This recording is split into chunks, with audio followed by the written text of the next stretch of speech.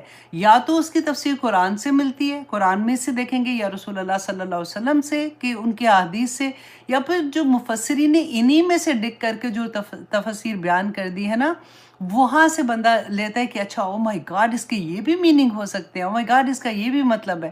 تو اللہ سبحانہ تعالیٰ نے یہاں پہ بتا دیا کہ اب نہ تو یہ رسول اللہ صلی اللہ علیہ وسلم پر حملہ کرے گا، اور نہ ہی یہ اپنے آپ کو ڈیفینس میں مطلب ڈیفینڈ کر سکے گا، اور دونوں ہاتھ اس کے تباہ ہو گئے، مطلب دونوں طرح سے پورے کا پورا یہ تباہ ہو گیا.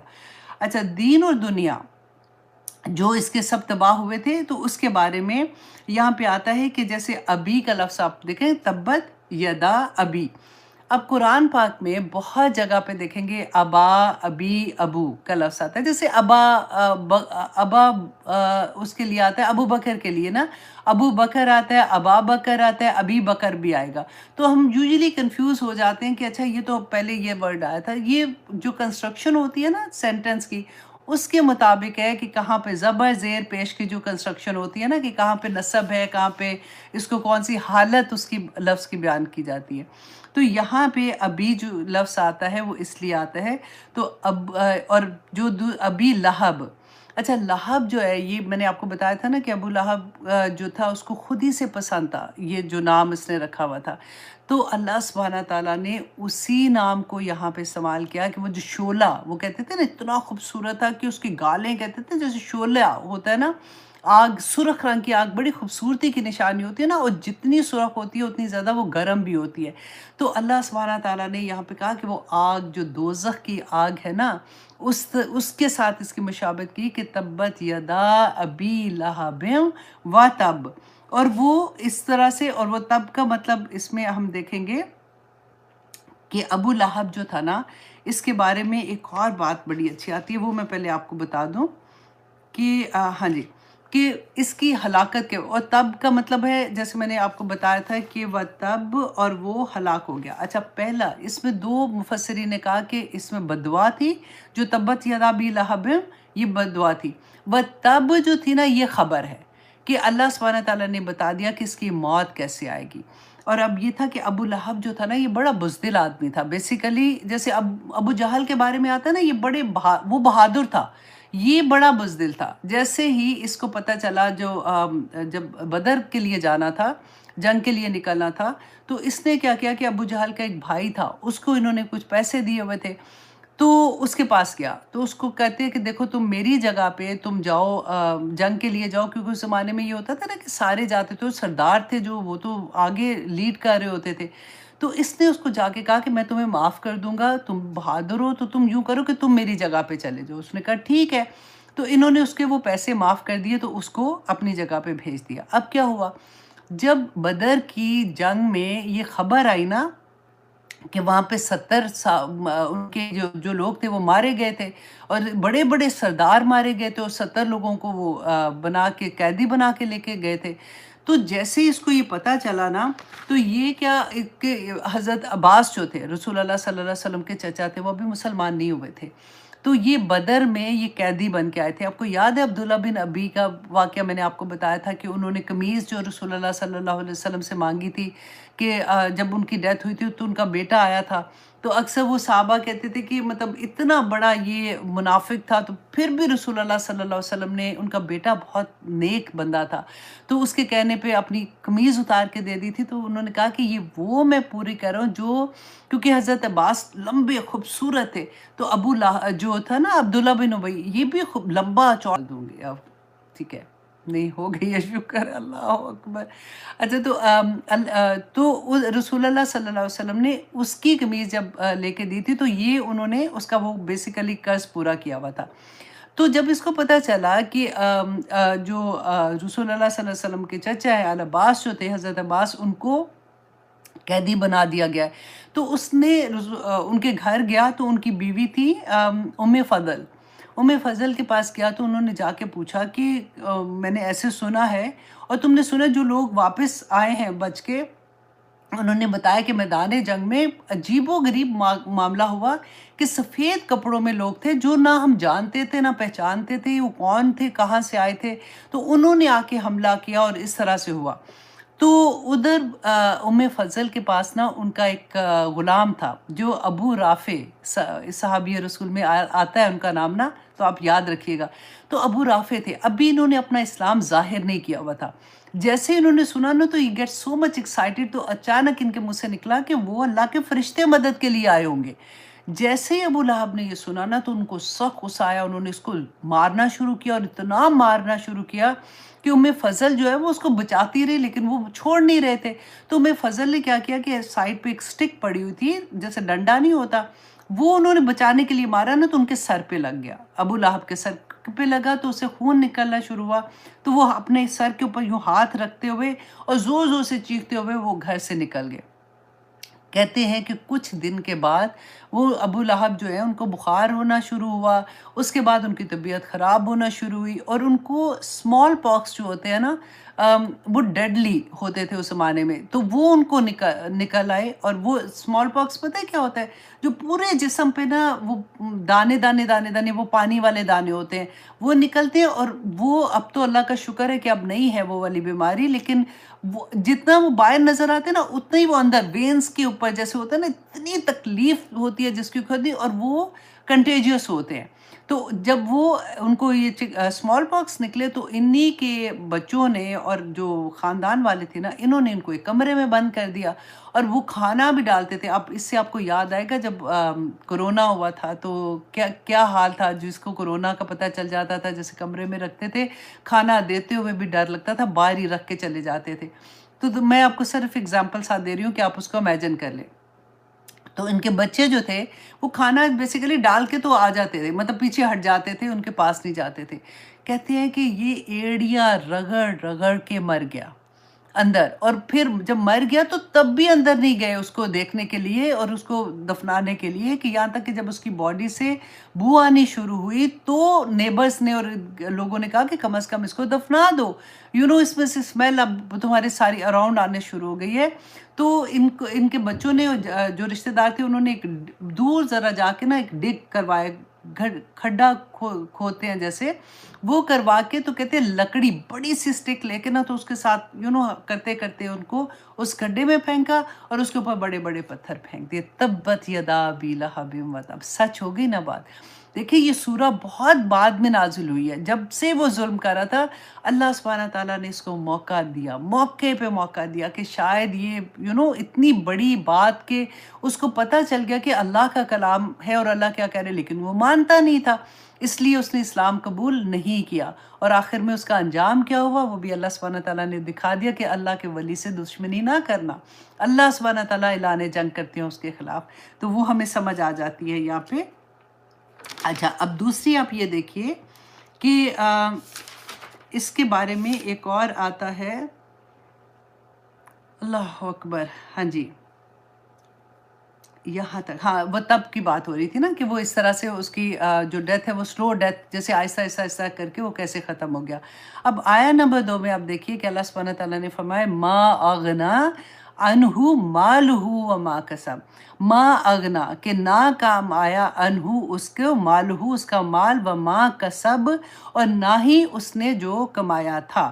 اچھا ما اغنا یہاں پہ پھر دیکھیے وہی بات ہے کہ ماضی ہے، ڈن ڈیل ہے کہ اللہ سبحانہ تعالیٰ نے زندگی میں بتا دیا کہ اس کا کوئی مال، کیونکہ اسی پہ وہ فخر کرتا تھا نا، تو اس کا کوئی مال اس کے کام نہیں آئے گا اور وہ کیسی موت مرے گا یہ بتا دیا تھا. اچھا اس میں مفسرین نے کہا کہ یہ ما جو ہے نا یہ 2 طرح سے آتا ہے. جیسے ایک تو ہم نے ما نافیہ کہ نہیں آئے گا کام، اور ایک استفہام جیسے سوال کرنے کے لیے بھی آتا ہے کہ اس کو اگر اس طرح سے اس کا ترجمہ دیکھا جائے نا کہ کیا فائدہ دیا اسے اس کے مال اور اولاد نے، اور ساتھ ہی اس کا جواب بھی اس کے اندر ہے کہ اس کو کوئی فائدہ نہیں ملا. اور اچھا سیکنڈ آپ دیکھیے کہ ما اغنا انہو مالہ، مال کا آ گیا نا، وہ ما کسب. اب مفسرین نے کہا کہ اللہ سبحانہ تعالیٰ نے ایک دفعہ تو کہہ دیا تھا مال کام نہیں آئے گا، اب جو کسب ہے، کسب کے اندر اس کا مال، اولاد اور امال، یہ تینوں چیزیں آتی ہیں. جب کسب کا، کیونکہ یہ جو قریش والے تھے نا، عرب لوگ تھے، یہ کسب کا لفظ استعمال کرتے تھے اور یہ ساری چیزوں کے لیے آتا تھا. تو یہاں پر بھی مال ہے، وہاں پر بھی مال ہے، تو اللہ سبحانہ تعالیٰ نے دوسری دفعہ کیوں کیا؟ کیونکہ دیکھیں نہ اس کا مال اس کی بیماری میں کام آیا، نہ اس کی اولاد اس کی بیماری میں کام آئی، اور حالانکہ تھا تو ریگولر انسانوں کی طرح تو نیکی کوئی نہ کوئی تو کرتا ہی ہوگا، تو اس کا کوئی نیک عمل بھی اس کے کام نہیں آیا اور یہ تباہ و برباد ہو گیا۔ اب اللہ سبحانہ تعالیٰ نے آگے آیہ نمبر 3 میں کیا فرمایا؟ سیصلا، اور وہ عنقریب جلے گا، نارن، آگ میں، ذات لہب، ایسی آگ جو شعلے والی آگ ہوگی۔ یہاں پہ لہب کا پھر سے غور کیجئے گا کہ لہب کا کیوں میننگ میں نے آپ کو پہلے بتایا تھا نا کہ وہی بات اللہ سبحانہ تعالیٰ نے اس پہ دہرا دی تھی۔ اب یہاں پہ سیصلا، یہاں پہ فعل مضارع آیا ہے، مضارع مین فیوچر کا فعل آیا نا، جو مضارع ہوتا ہے نا اس میں پریزنٹ اور فیوچر دونوں ہوتے ہیں۔ تو یہاں پہ مفسرین نے کہا کہ پہلی جو آیات تھی نا اس میں اس کی دنیا کی سزا تھی، اور یہاں پہ اللہ سبحانہ تعالیٰ نے اس کی آخرت کی سزا بیان کی ہے کہ کس طرح سے اس کو آگ میں، جیسے ہی آخرت آئے گی، اللہ سبحانہ تعالیٰ کے نزدیک تو ٹائم بانڈ نہیں ہے نا کہ دا مومنٹ آخرت کا ٹائم اس کا آئے گا تو یہ آگ میں پھینک دیا جائے گا۔ اچھا، ذات لہب، شعلے والا، تو اس کے بارے میں بھی وہی تھا کہ اللہ سبحانہ تعالیٰ نے وہی شعلے جو اس کی خوبصورتی کے تھے اس کو دوزخ میں پھینکنے کے لیے، جس آگ میں جلے گا اس کے لیے استعمال کیے۔ اچھا، اب یہاں پہ ایک اور بات میں آپ کو بتاتی ہوں کہ دیکھیں اس کا انجام آیا تھا کہ یہ ایسا آدمی تھا، جیسے ہم نے عبداللہ بن ابی کا پڑھا تھا، لیکن اس کا بیٹا نیک تھا۔ اسی طرح سے اس کا بیٹا عتبہ جو تھا نا، جو رسول اللہ کا دشمن تھا پہلے، لیکن فتح مکہ کے بعد